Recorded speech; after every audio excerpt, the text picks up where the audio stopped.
Assalamu alaikum warahmatullahi ta'ala barakatu. Barkanku da dawowa Hausa Finance. Sunana Abbalolaki. Wannan ne darasinmu na biyu a game da darasinmu na freelancing. A wannan darasin step by step za mu gaya maku yacce za ka yi aiki da freelancing da dai sauransu haka. Okay, mu tafi cikin bidiyon.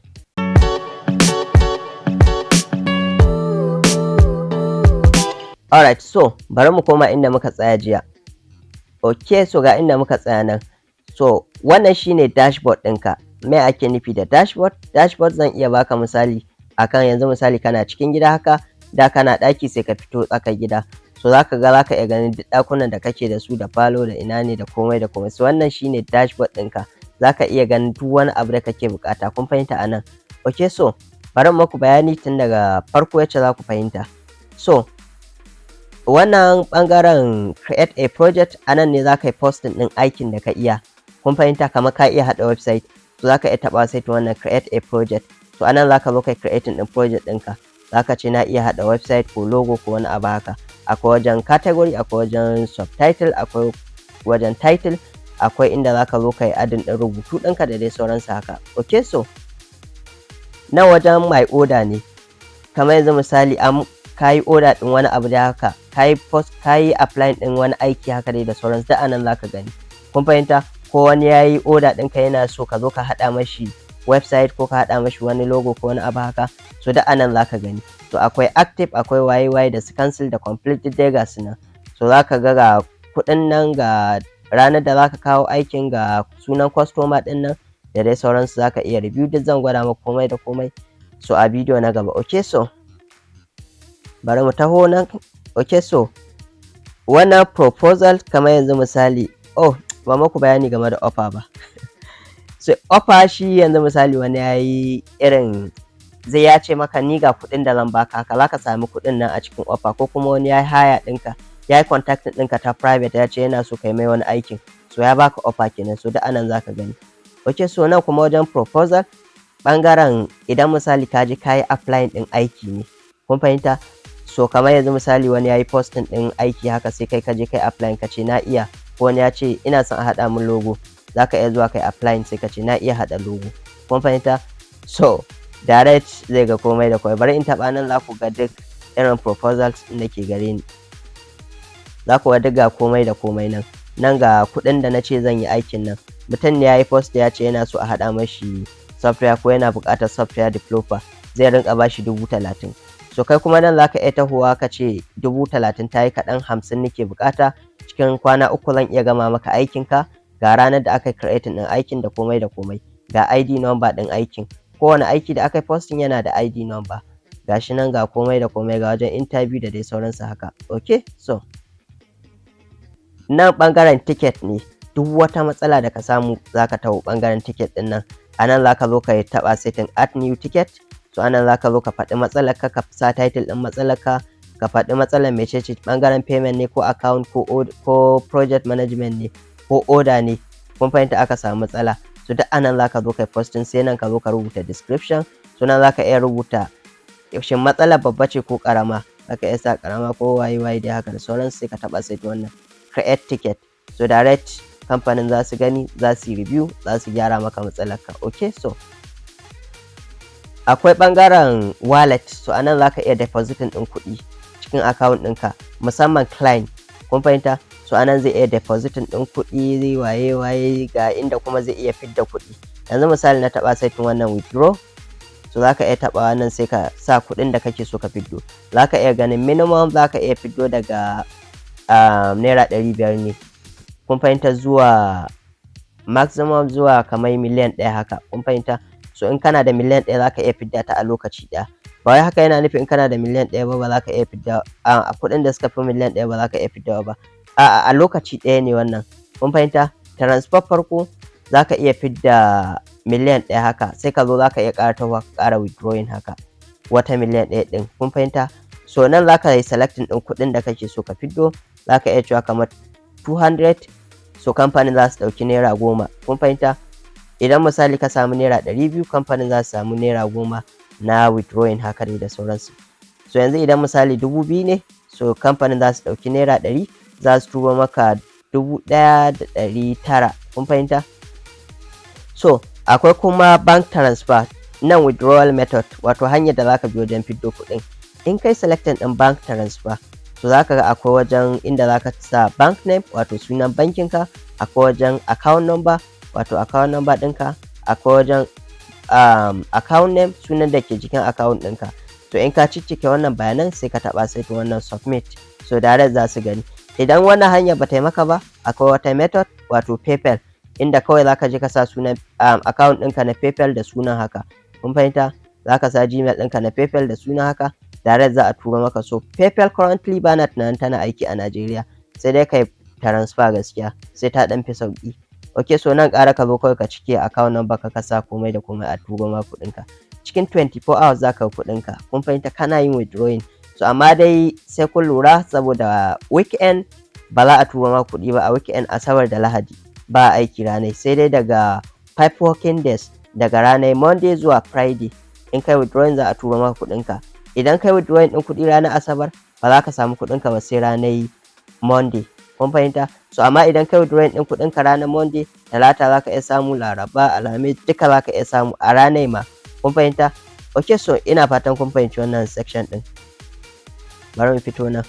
So akwai wajen withdrawal history, so anan za ka ga kuɗin da ka fidda. Kun fahimta? So anan za ka ga amount, kuɗin da ka fidda, gateway, hanyar da kai aiki da ita, bayani game da wannan gateway ɗin, bayani game da freelancer, hotonka, rubutun da ka rubuta, status, in misali an yi irin ta gwada maka success, to kuɗin an tura maka. Idan ta gwada maka pending, so kuɗinka ba a kai ga tura maka ba, amma dai za a tura maka. Kun fahimta? So shi yasa za ta gwada maka pending haka dai da sauransu. Akwai wajen subscription. So bari in gwada maka wajen subscription ɗin na wajen nan, sai kun tsaya kun fahimce ni sosai. Idan ba ku fahimta ba lallai bane ku gane me ake nufi. Duk wani freelancing na duniya da kuka sani yana sai da connect. Akwai abin da ake ce ma connect. Kun fahimta? Shine zai yi kamar yanzu misali, ya ake cewa client ya yi posting ɗin wani aiki haka. So da ya posting ɗin aiki ɗin, so idan za ka je ka yi applying, duk applying ɗin aiki ƙwara ɗaya yana ɗaukar connect ƙwara ɗaya. Duk wani aiki da kai applying zai ɗauki connect ƙwara ɗaya. In kai applying ɗin aiki 10 a lokaci ɗaya, zai ɗauki connect ƙwara 10. So duk connect ɗaya sayen shi ake yi. Kun fahimta? So amma kai yanzu idan kai creating ɗin account a matsayinka na fresh freelancer, direct za a baka connect 15 kyauta. Kun fahimta? Za ka iya applying ɗin aiki so 15 kyauta a wata ɗaya. Kun fahimta? So akwai wajen buy subscription. Okay, so za ku ga gashi na monthly, za ka ga kuɗinsu na haka dai da sauransu. So wannan shine start up. Kamar yanzu misali, yau kai create na account, ba sai ka biya naira 500 ba ka sai connect guda 15. Kyauta ne wannan. Abin da yasa ake sai da connect, saboda mutane da yawa a freelancing company za ka ga suna zuwa irin su ta applying ɗin aiki ba tare da sun san me suke ba haka dai da sauransu. Ko kuma ka ga wani bai ma iya aikin ba ya je applying. So idan aka sa dole sai an saya, so hakan ne zai rage. Kun fahimta? Zai rage kamar irin wannan yawan applying ɗin aiki ɗin ga wanda ba wai aikin ba ne ya kawo su. Idan har aikin ne ya kawo ka da gaske, so dole sai ka sai connect. Ba wai iya wannan kamfanin ba ne kawai suke sai da connect. Duk wani freelancing na duniya da kuka sani suna sai da irin wannan connect ɗin. So wannan ne kawai wanda zaka iya samu masu sauƙi, wanda zaka ga maximum ma zaka kuɗin da zaka iya sayan connect zaka kamar 4,000 ne haka. So wasu kamfanin har na 100,000 ana saya, 200,000, 300,000 haka dai da sauransu. Zaka ga kowane connect da features ɗin shi. Kamar wannan connect ɗin idan ka saya zaka ga basic, zaka ga zaka iya applying ɗin aiki so 40. Kun fahimta? A wata ɗaya. Wannan kuma zaka iya applying ɗin aiki so 90, wannan so 200 a wata ɗaya. Zaka ga kuɗin shi bai wuce 4,000 ba. Wannan zaka ga kuɗin shi bai wuce 25 ba. Shi kuma wannan start up, zaka ga connect ɗin duka bai wuce guda 15 ba. So alamun zaka iya applying ɗin aiki kenan a matsayinka na freelancer so 15. Kun fahimta? Shi client babu ruwan shi da wannan subscription ɗin, ba ruwan shi da wani connect haka da sauransu. So gashi nan monthly fees, gashi nan waye duk ga features ɗin da ke gare shi nan. Kuɗin shi 500 ne a wata ɗaya. So in ka sai wannan connect ɗin, za a baka connect guda 15. Ni ina da connect sama da ina da connect 100. Kun ga na yi applying ɗin aiki guda 3 kenan. Yanzu ina da connect 197. kun fahimta, saboda ga plan ɗin da na saya nan dai haka da sauransu, na 4,000 ne na saya, kun gane, sauran payment YY cancel dai haka da sauransu. So ga lokacin da connect ɗin naka zai expire nan, za ku ga 7 ga watan 31 zai expire, saura kwana nawa kenan, duk ga su nan. Ok, za ka ga ranar da ka saya, ga ranar da zai expire, wata ɗaya ne. So duk ga komai da komai na. Akwai nan wajen live chat, so a nan za ku yi chatting da client ɗinka, kun fahimta, kamar misali mutum ya ɗauke ka ya baka aiki, so a nan za ka iya tahowa kai mai magana, za ka iya cewa hello waye sai ka taho nan sai ka taɓa send, za ka iya attach ɗin file ga su nan. So shi yanzu direct zai ga hello ɗin, so kai kuma nan akwai wajen notification duk za mu taho ɓangaren nan. Ok, yanzu bari mu yi back, so bari mu taɓa setting wannan profile setting. Shi kuma wannan profile setting ɗin ɓangaren irin saita account ɗinka ne, kun fahimta, za ka iya adin ɗin photo, za ka iya selecting ɗin photo sai ka ɗora hoto haka dai da sauransu. Yanzu bari in ɗora wannan yayi nauyi da yawa da na ɗora shi. Ok, akwai wajen feedback, za ka iya rubuta kamar ka ce kai wannan kamfanin yayi kyau waye sai ka yi selecting ɗin kamar irin 5 star haka, kun fahimta, ko kuma waye duk dai ga su nan. Ok, so akwai wajen description, anan za ka rubuta kamfanin yayi kyau ko dai wani abu haka. So haka ne zai taimaki wasu sababbin wanda suka shigo cikin kamfanin su tabbatar da cewa kamfanin nan legit ne fa ba real ba, kun fahimta, saboda abin da kuke posting haka, feedback ɗin da kai posting. So anan za ka yi selecting ɗin address ɗinka, za ka ga a nan wajen experience ka tabbata ka maida shi senior, in misali kuma beginner ne kai ka bar shi a junior. Ok, so akwai wajen edit, so anan za ka canza komai da komai. Ok, so kun ga edit ɗin nan, edit info, so anan za ka canza komai, za ka sa location ɗinka, email address ɗinka, za ka iya canza email ɗinka da dai sauransu haka, da anan za ka yi komai da komai. Alright, akwai account setup, bari mu taɓa setting shi. Alright, gashi na yana loading. Ok, so a nan wajen za ka iya tell us what professional title YY, so nan za ka iya rubuta abin da ka iya haka dai da sauransu, kun fahimta, kamar yanzu misali za ka iya rubuta kai senior software developer ne ko dai wani abu haka, sai nan kai adin ɗin description, nan title ɗin ne za ka yi adin, nan kuma description, nan za ka iya cewa IT journalist ko kuma wani abu dai haka, kun fahimta. So in misali kai next akwai wajen experience, so anan za ka yi adin ɗin experience ɗinka, kun fahimta, irin abin da ka fi ƙwarewa a kai, kun fahimta, da dai sauransu. Bari mu taɓa sai ku gani. So nan za ka iya typing ɗin cewa kana da experience game da irin software developer dai, development kai, ko dai irin yacce ake haɗa website ko wani abu. Idan kana aiki a under organization, under kamfanin wani, za ka yi typing ɗin sunan kamfanin. A nan za ka yi selecting ɗin address ɗinka, so za ka yi selecting ɗin title haka da sauransu. Ok, so duk dai gashi na artwork experience, inda kake aiki da haka da sauran, za ka yi adin ɗin ko freelancing ko online ko dai wani abu na haka. A nan wajen ƙara ka sa online. So in kuma akwai kamfanin da kake aiki, za ka iya sa sunan kamfanin da address ɗinsu, sai description, sai na ranar da ka fara aikin a jikin kamfanin, duka za ka zo kai selecting. Ok, bari mu next. Alright, so a wajen nan akwai art education YY, nan za ka iya adin ɗin idan misali kana da digiri ko kana da diploma, nan za ka sa sunan makarantai, in digiri ne gare ka za ka saka, in diploma ne za ka sa YY ranar da kai graduate da dai sauran haka. Ok, so bari mu next. So nan akwai wajen ayyuka, na ayyukan da kai posting ne, za ku gani ga ayyukan da na posting nan, web development YY, categories ɗin su ne haka da sauransu. Ok, bari mu taɓa setting next. Ok, sai na yi selecting. Oh sorry, nan category ne za ka yi selecting, bari in selecting ɗin kamar web development. Akwai categories sama da 200 da wani abu, so za ku ga duk ga su nan. So yanzu bari mu yi selecting ɗin kamar wannan, sai mu taɓa setting. Ok, choose what will you do, duk ga su nan, za ka iya selecting ɗin abubuwan da ka iya, skills da dai sauransu haka, duk kai moving next. Za ku iya tsaya ku diba sosai, ina son ne ku fahimci abubuwan shaf. Ok, so nan za ka yi adin ɗin skills ɗinka. In misali ka iya haɗa logo, za ka iya typing ɗin na iya haɗa logo, ɗan cyber security ne ni da dai sauransu haka, da anan za ka yi typing ɗin komai da komai. Ok, so bari mu yi next. Sai na adin ɗin one skills, bari in taɓa setting logo, sai in taɓa setting next. Amfanin wannan skills ɗin, yanzu misali akwai wani aiki da ya taho, za a yi maka notification, za a ce ga aiki ne ya taho game da logo designing, kun fahimta, so yana da amfani ka tabbata ka cike. So anan za ka ɗora photo, profile photo. Bari in yi moving next.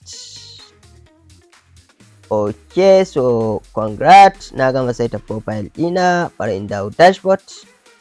Ga komai da komai na ya saitu. Ok, so akwai wajen identity verification inda za ka je kai KYC.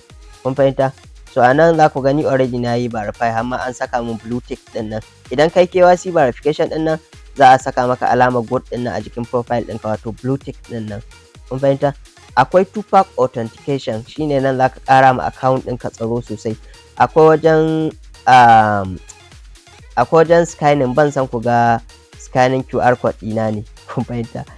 So bari in sauri in bar wajen, saboda in ka bari wani ya ga QR code ɗinka, direct zai iya scanning ya ga password ɗinka ko dai wani abu dai haka na account ɗinka dai haka da sauransu.